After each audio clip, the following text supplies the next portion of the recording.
2022. Le Murex Festival, c'est le rendez-vous autour des cultures du numérique et de la création. Une programmation qui est très riche. Les principaux temps forts, Didier? Alors durant ce festival, on va bien entendu parler de culture, Oui. d'industrie culturelle et créative, mais on va surtout parler de l'envers du décor. Parce que c'est le thème de ce festival, d'aller regarder quels sont les mécanismes de création, quelles sont également toutes les industries qui permettent d'aboutir à ces créations artistiques. Par exemple, on va parler du cinéma. Par exemple, on va parler du cinéma. Il y a 2 jours complets de programmation. Alors bien sûr, il y aura le vendredi, puisque c'est le vendredi 25 que cela commence. Ça se passe à Toulon, au cœur du quartier créatif, autour du port des créateurs, autour de la place de l'Équerre, qui est un lieu... Un haut lieu de l'innovation aujourd'hui. Un haut lieu de l'innovation, un haut lieu également de la culture et du renouveau des quartiers par la culture. Eh bien, le premier jour, il y aura des tables rondes. Ce sera une partie un petit peu professionnelle. On va parler de professionnalisation, on va parler de métier, on va parler de formation, on va parler de financement, on va parler bien sûr de tiers-lieux, comme étant des foyers de création artistique et d'innovation dans ce domaine. Et puis on aura effectivement l'exemple du cinéma.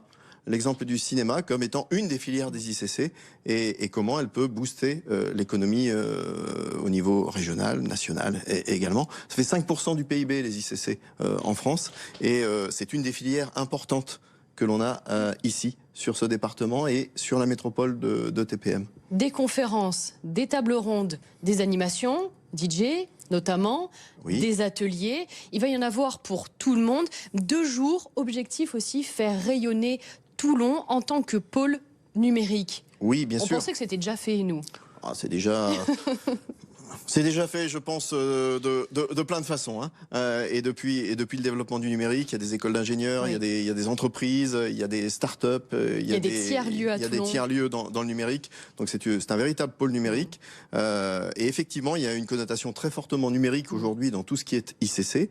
Alors ça, on le verra beaucoup autour de la 2e journée, qui sera plus une journée grand public, avec des conférences, des conférenciers qui viendront partager leur expérience, partager leur passion aussi, autour de tous les domaines de l'ICC.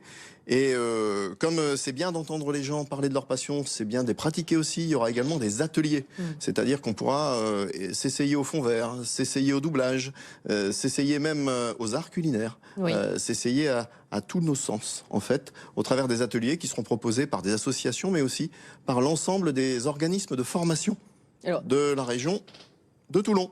Par exemple, Toulon rayonne au sein du département, évidemment, de la région, en France, et puis objectif aussi international. Oui, international. On a des collègues qui viendront de Mannheim pour nous parler de tiers-lieux et de tout ce qu'ils y font autour de la création musicale. On a également des collègues qui viendront d'Italie, dans le cadre d'un projet européen autour du cinéma. Ça, ce sera dans la première journée et qui viendront partager leur expérience à l'international, bien évidemment.